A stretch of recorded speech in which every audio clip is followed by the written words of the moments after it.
Now, overnight, there has been something of a sensational media row. And there it is, the Sun newspaper, grumpy, Trumpy, world exclusive. Ex-Prez storms out on Morgan. What's it all about? Well, I'll tell you. 2 weeks ago today, I was at Mar-a-Lago. I met with President Trump. I was there for a social dinner afterwards. I knew that Piers Morgan, with his new TV show coming up, would make a beeline for Trump. He has, for years, boasted in the British media that he has unique access to the president, that he knows him, that he's a friend, and he can dial his number any time he likes. And I knew that Morgan would play on that.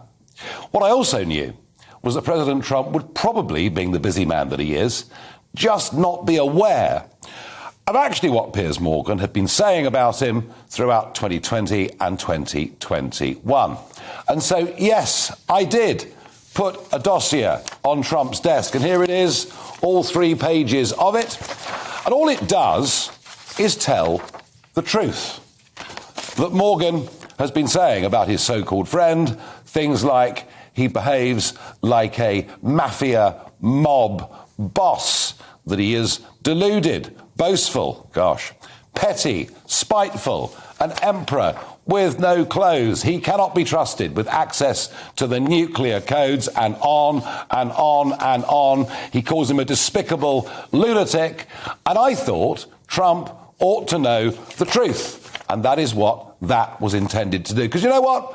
I'm sick of people who get close to President Trump and somehow they use that position.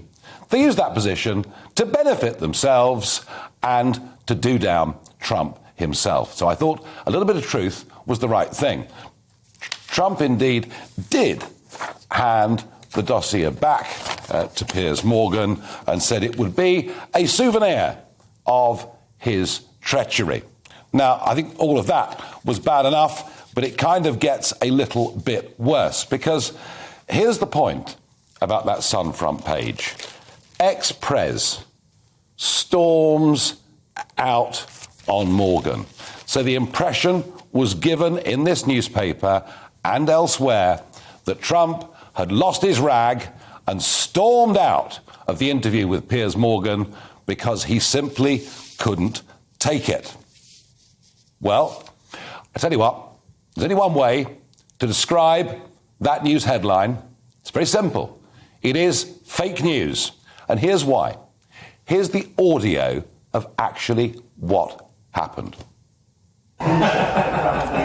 Because I own the club, I'm sure it happened. Congratulations. Thank you. Thank you very much. Thank you for a great interview. Thank you very much. Appreciate it. Okay.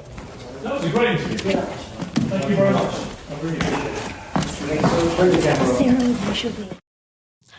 So the interview's over. Morgan says, thank you. That was a great interview. Trump says, yeah, it's over. It's done. Trump stands off. He's off to his next appointment. And he says, turn the cameras off.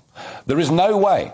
There is absolutely no way at all that Trump stormed out of that meeting. That is a completely inaccurate, dishonest representation of what happened. Trump has responded with a statement. He says, Piers Morgan, like the rest of the fake news media, attempted to unlawfully and deceptively edit his long and tedious interview with me. He wanted to make it look like I walked out on the interview when my time limit of 20 minutes went over by an hour. The good news is the interview was taped by us as a means of keeping him honest. The interview was actually very strong, and he goes on to say that he went out of his way to deceptively edit an interview and got caught. That's a big story, isn't it? Well, what are the consequences? What are the consequences of this? Well, there's only one recent example I can think of. It happened in 2007 when the Queen was doing a photo shoot. And the BBC showed pictures that suggested the Queen had walked out of the photo shoot before it ended. It was known as Crowngate, and it was a huge scandal at the time. The newspapers were full of it. And in the end, the boss of the BBC was forced to resign. I don't know what will happen here. I don't know what will happen here in this case.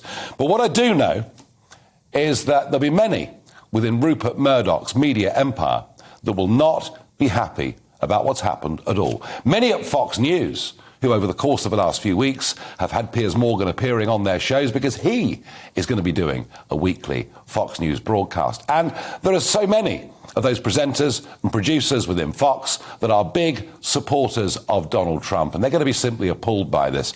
And why would guests go on with him if they're going to get stitched up like this? Indeed, Caitlyn Jenner, who was due to appear next Wednesday with Morgan, has already decided that that's just not what she wants to do.